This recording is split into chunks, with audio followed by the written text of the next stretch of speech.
back. It's good to see you.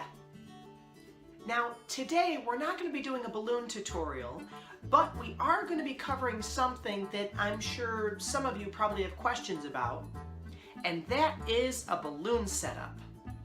I'm going to show you the setup that I use when I go to shows, and I'll also show you how to put it together. The setup that I use is fairly cut and paste, which means you don't have to have the exact setup I use to utilize the type of setup that I have. However, the bag that I use, I find is, my personal opinion, I think it's one of the best on the market. I feel that it meets the needs of twisters as far as the amount of stock that we need to carry without being too much. So it keeps a lightweight setup and it fits right over your pump. And this is what we have.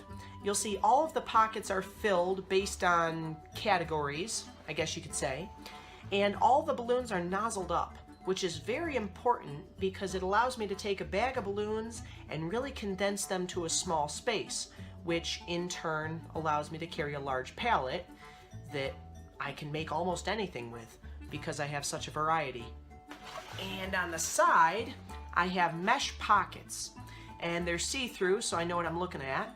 And this contains all of my prints, my specialty shapes, my agates, my linkaloons, everything you can imagine. There we go. And I also have headbands, LEDs, and stuffers. Then what I do is I separate the bags in half, and I make cartridges of 50. And I roll the balloons in a thick plastic table cover. This is a plastic table protectant. It's very thick.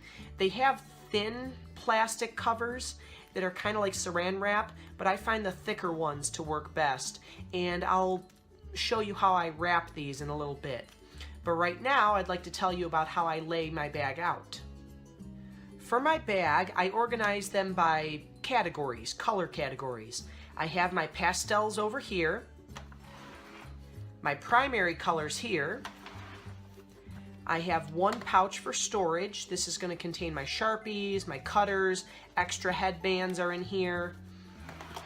And we'll skip this one.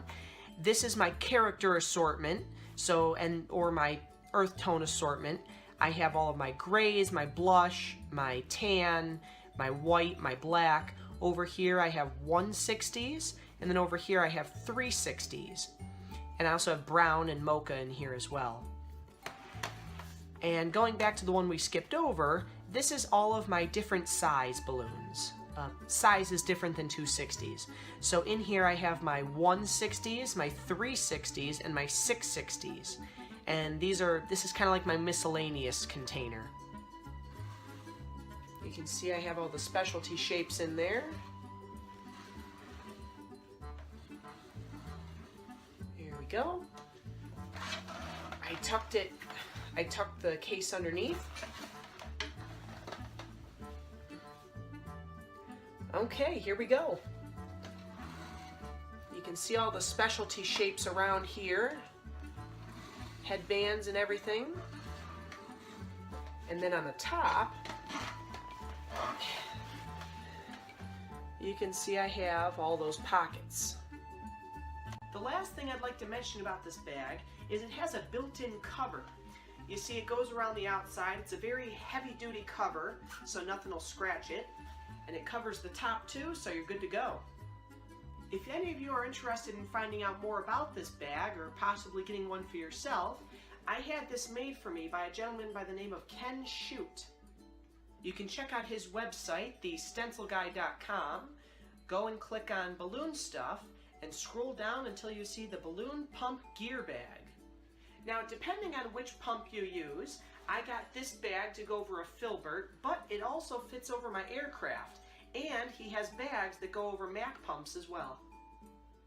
Whichever setup you choose for your events, you always want to make sure of 3 things. 1, it's easy to transport and easy to move. 2, it looks professional. And 3, that it's comfortable for you.